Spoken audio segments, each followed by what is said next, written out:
Okay, I want to talk about something. I think I want to call it the Big Blk Lie Part 2. And here's the thing.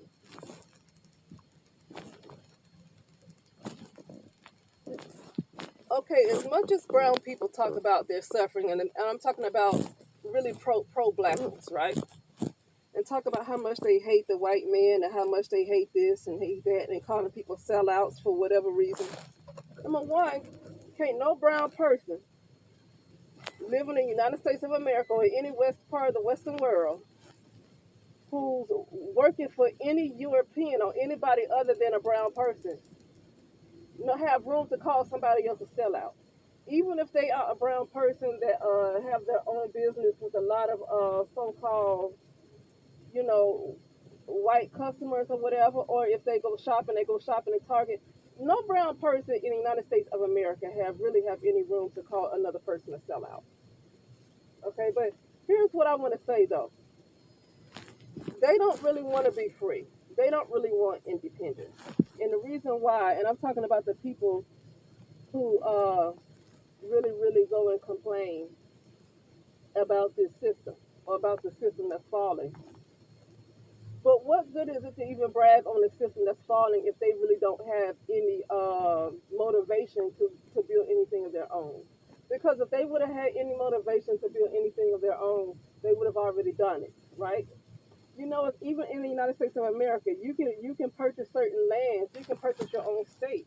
You can purchase certain lands and have your own state, and you can establish your own laws in that particular state, right? You can establish your own laws. You can really probably establish your own calendar if you want to, or or it could have gone somewhere and just like bought your own country. As many people during the last few decades or the last several decades that has literally complained and hated the so-called white man could have come together and could have created their own country by now or created their own state and have their own laws and their own calendar, and it wouldn't have been a problem. And that's why I call it a big black lie. Okay, all this fuss about struggle and racism is really just a narrative to keep people in a certain mindset. Okay, to keep people in a certain mindset. Racism is really not real. It's really an illusion. It's really about class, to be honest with you, because I'm gonna tell you something. There's a lot of brown people who are very wealthy who cares nothing about racism. Brown people who are extremely they're very, very wealthy, you won't hear them talk about race like that. You won't hear them fuss about racism. See, that's what I'm saying. It's really class. It's really about class. But even brown people who are not wealthy, who might just have a few $1,000s or even a few $100s, some of them still don't fuss about race because it's not as big of an issue as media want to make it seem. That's why, because if it was as big of an issue as the media want to make it seem, everybody would see it. Okay, you wouldn't have to wait till you see something on camera about some cop doing something to a guy, a brown male, and then racism, racism. You know.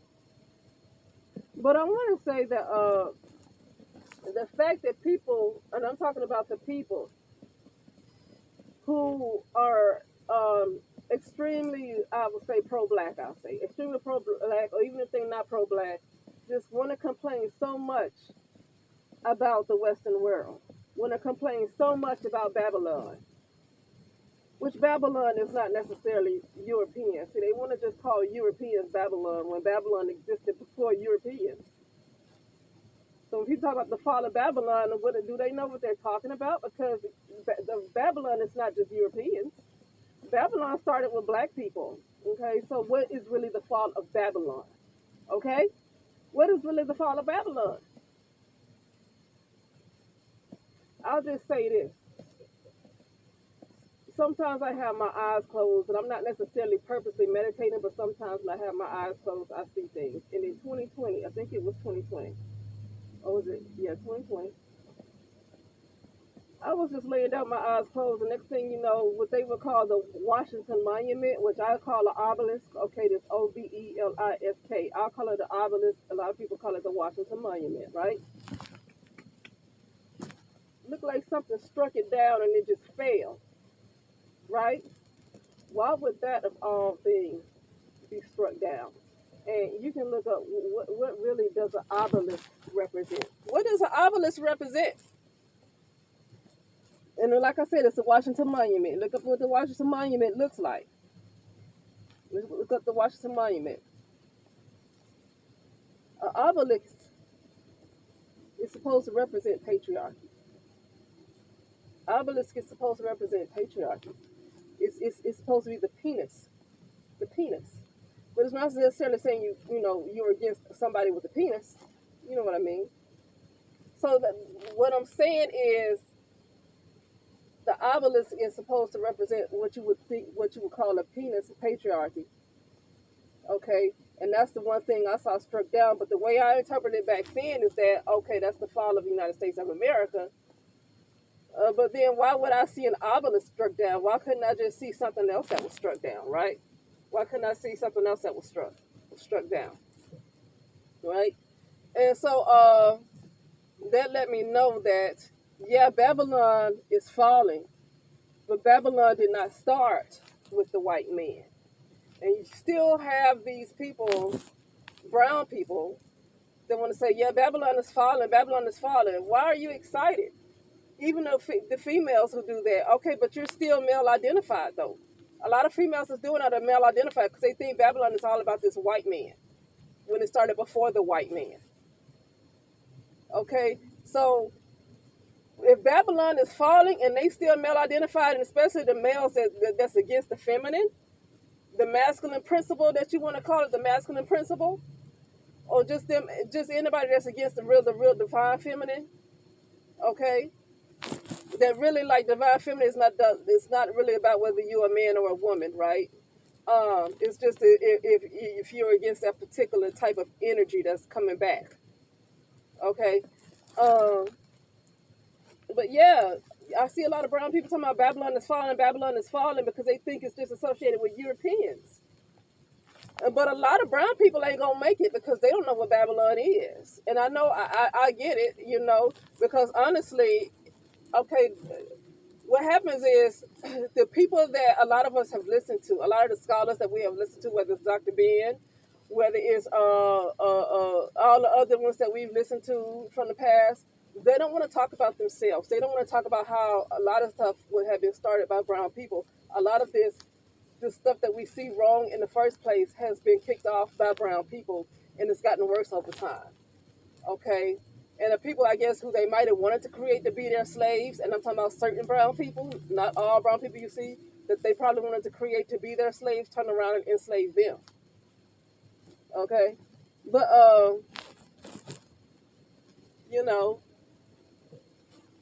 but yeah, so anyway, yeah, so that's all I really wanted to say. I didn't want to say too much. It's nothing really serious. I don't feel like really being deep and stuff like that. Not right now. I don't really feel like being real deep. I just felt like sharing something. But yeah, no. These brown people that's always want to complain about the white man, want to complain about white folks, want to complain about white supremacy. If they were that fed up, they would have created their own state. Like, I know people want to call these $5 Indians, and I believe so too, but look at what they have come together and done, whether they fake or whether they not fake. With these casinos, with Indian, Indian property and all that stuff, whether they fake or not, which I know they're not the real Indians, but the point is they still came together and established their own laws, established their own property. Okay, when that whole thing first started with the COVID, in 2020, a lot of restaurants was closed down, a lot of things was closed down, but they were able to keep their casinos open. A lot of times when I went to the restaurants, because all the restaurants was closed down, especially around Southern California where I was still able to go inside those casinos and eat at the restaurants, right? Because it didn't really affect them, and it was up to them to tell people to wear a mask or not. People had to wear a mask only because they wanted people to wear a mask. They didn't even have to do that. See what I'm saying? So regardless of whether they fake or not, or whether they stole somebody else's identity, they still had enough motivation for their own nation to come together and have their own, so nobody else can control them. Okay? So whatever they stole, whoever identity they stole, which I know they did, but then can you really knock them? They know how to be independent. They know how to be independent. And as much as brown people want to complain about who's holding them back, who's doing such and such to them, see, you can't get a mass. See, here's the thing. You have individual brown people, right? Because when I say brown people, I'm talking about, a collective, okay? A critical mass. Because you do have individual brown people that are independent minded, but they do things on their own, right? They do things on their own. Whether spiritually, financially, or creating a business, however they doing it, creating their own realities, they do things on their own because as a collective, brown people don't come, and that's because brown people ain't all the same. Brown people are not all the same, okay? But brown people can't come together on a collective because here's the thing. There's just a hatred between, not necessarily between a man and a woman, it's a hatred from the man towards the woman and the brown, amongst the brown people. I mean, and you can even see that with Egypt. It was a severe hatred for the feminine. It was a huge hatred for the feminine. It was illegal to do terrible things to women. It was legal to do a lot of terrible things to women, worse than what you see now. So there's a huge hatred for women, and a lot of these brown people like to brag on Egypt, but they really had a severe hatred for women. And a lot of these brown females know that, and they seem to want to promote Egypt too. It's like something is wrong with the way they're thinking, and these same brown females want to brag on the fall of Babylon, but they don't understand they're going right with Babylon because they think Babylon is all about this white man. Okay, they think Babylon is all about this white man. But yeah, no, that's all I want to say. I just felt like discussing that about, all these other nations, whether Caucasian, Asian, no matter who they are, just Asian, whether they're Vietnamese, whether they're Japanese, Chinese, they know how to come together as a collective and create their own. Even when I'm in California, anywhere around the world, really, but in California, because I live here, I see it. You see so many Asians, and I'm talking about different groups of Asians, create their own communities. And I'm talking about, I see, I think in San Gabriel, I think it's mostly Chinese. And then you got Koreatown, which is obviously mostly Korean. And then, I go to Fountain Valley. I used to work over there. That's mostly Vietnamese. And then in Torrance, California, I think, once again, that's mostly Korean. See? And just different places. And then you have some places mostly Filipino. And so what I'm saying is that you have a lot of different cultures of Asians and Mexicans, Latinos, that really they come together and create their own, right? They come together and create their own communities.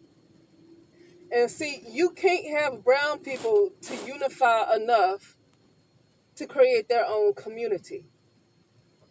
Okay? So I was thinking about the civil rights movement and what happened after the civil rights movement, right? Obviously, people like to brag on the fact that it was more marriages, and it was more of a tight family unit during those times. But see, after the civil rights movement, segregation ended, and you were no longer forced to kind of stay within your race. And I'm not one to tell somebody to marry outside their race, but all these other cultures, they free to marry whoever they want to, right? But it seems like brown people, and specifically brown men, they don't need to lie about that because the whole world can see it. And this is not to bash brown men either, but it's just telling the truth.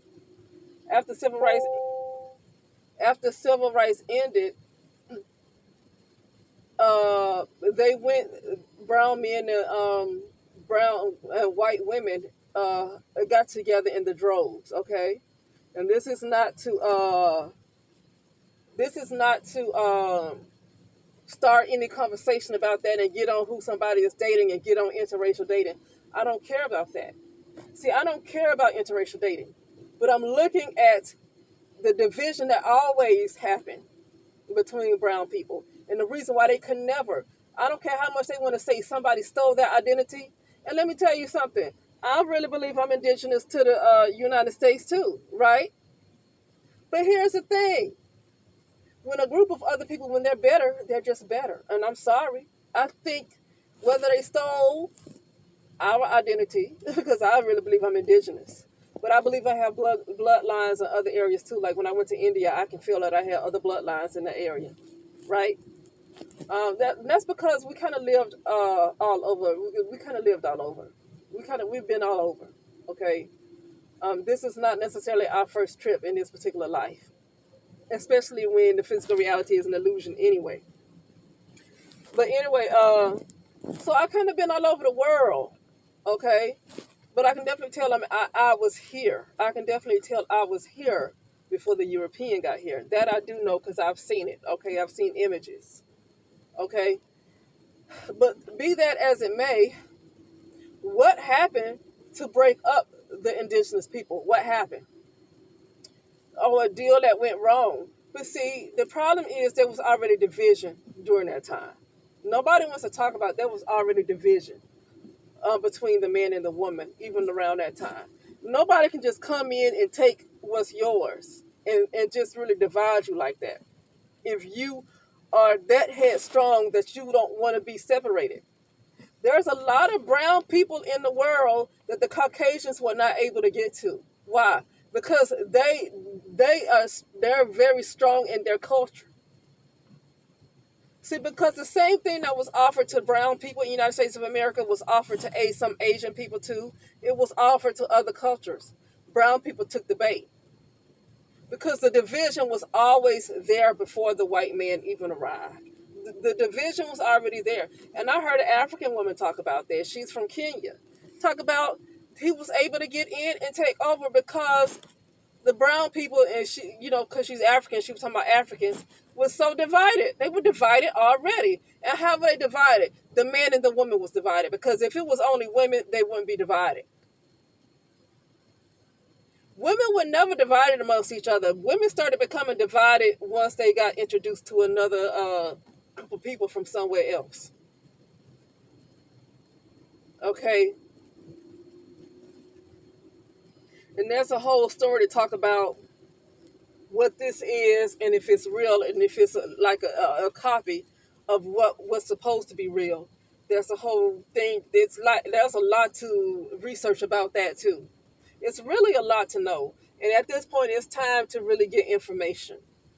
That song by Beyonce, get information. Not just get information, but get information. Like, get information. It's time to get information. There's a lot to know. Okay? So there's just a bunch of lies. And brown people, for some reason, like to keep a narrative going. Because if they want the narrative to stop, they can make it stop. They can make it stop. You have all these other cultures, things happen to them too, and this is not to minimize what happened during slavery and what happened to a lot of brown people during slavery. But if that wasn't enough to make you say, forget this, and people, and I get, here's the thing, where we say, well, brown people are so messed up today right now because of slavery. Okay, but why were brown people able to, under the supervision of what you would call the white man, and right after slavery, like as soon as slavery ended, like maybe a decade after slavery ended, even after that, physical slavery, that is, you have brown people who was able to build some of the most, some of the greatest communities. What's one? Tulsa. That's one that people love to talk about, Tulsa, Oklahoma. And other ones too. That's not the only one. And how long ago was that? Why were brown people able to do so well? in the early 1900s and in the late 1800s. Brown people were able to do so well. They were able to build more than what the Caucasians had. And true enough, the Caucasians got jealous and would destroy it. But brown people were doing extremely well. So is it really slavery that did that? Or say, well, it didn't take effect until like the 1980. No, the division was always there. The division was always there. And the reason why they were doing so well around that time is because, when you're forced to stay together, but the division always was there. And when they got the opportunity to integrate, now we see what's going on. Okay? Now we see what's happening. And and people say we should never we should have stayed segregated. No, we shouldn't. No, we shouldn't, because if your heart is not with who you call your people, if your heart ain't there, you need to go. So integration was the best thing that happened to a lot of brown people, because their hearts were never there. They were always divided. And when you look at the level of disunity among brown people, if the white man was able to do all that, he should be worshipped. If the white man was able to do this much to brown people, people should fall down and worship him, because that's some powerful shit. That's some powerful shit. He should be called a god. He should be a god.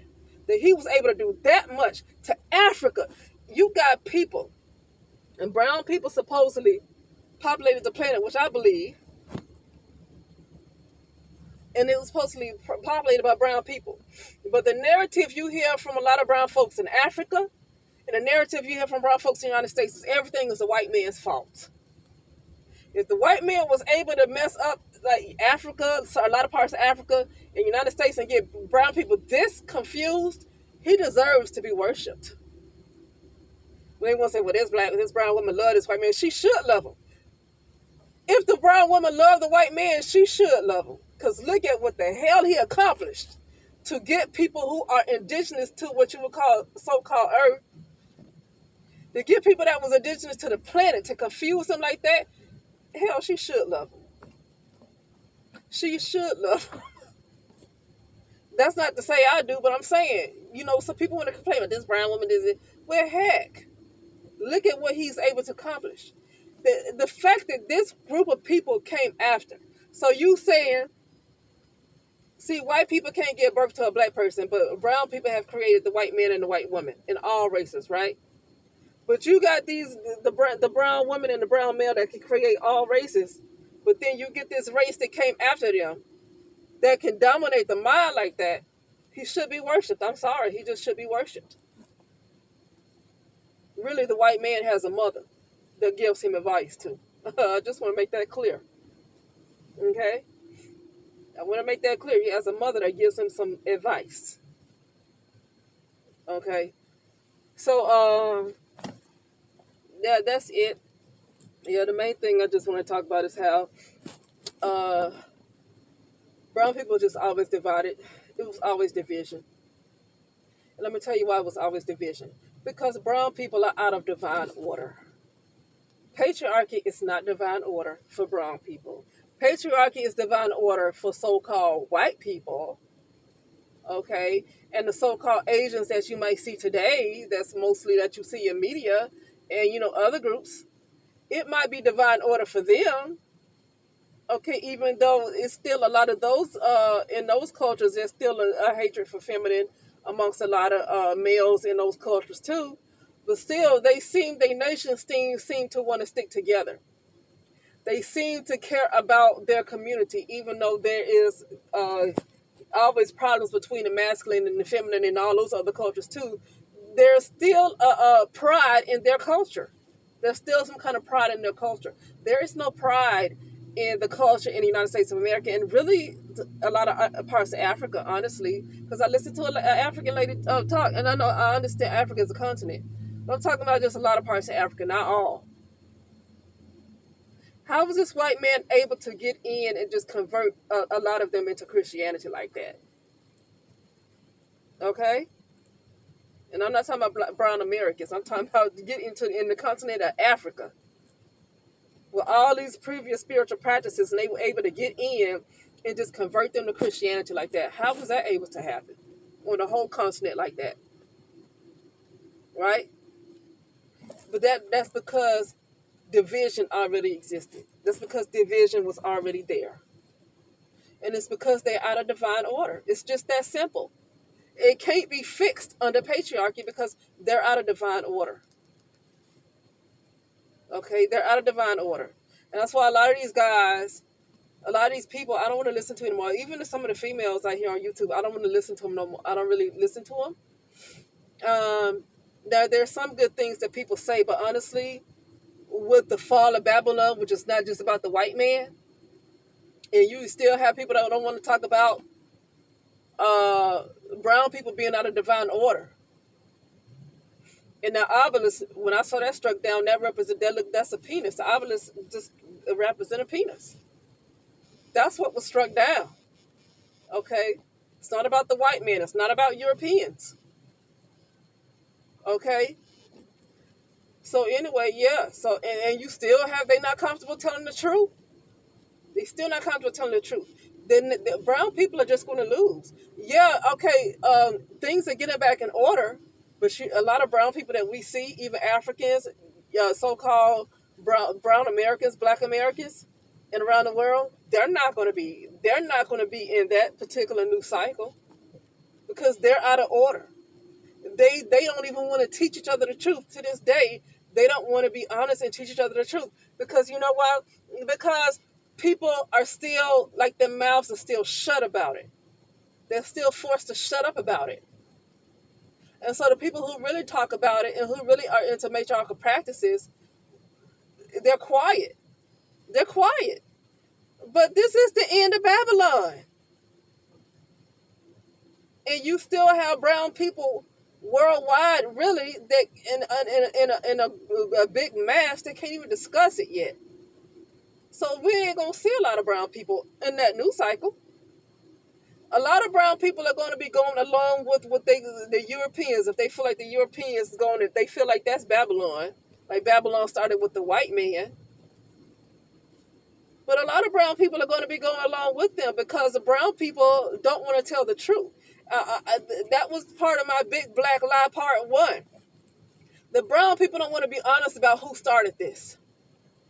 Oh, and brown women need to take a lot of accountability too for the fall of matriarchy, because guess what? They the first ones that held the mysteries, all right? Spiritual system, spiritual mysteries. And so some of them kind of messed around and taught everything to their sons, and their sons turned on them. So it kind of starts with the brown woman taking responsibility about her part too. Okay, and then there was a lot of brown women, like when the Coptic Egyptians helped these Caucasians, these Europeans, learn their mystery systems and help them create this character Jesus. First the rappers, and then they helped them create Jesus. It was brown Coptic women who helped those pharaohs and those males and stuff like. It was brown women that helped them.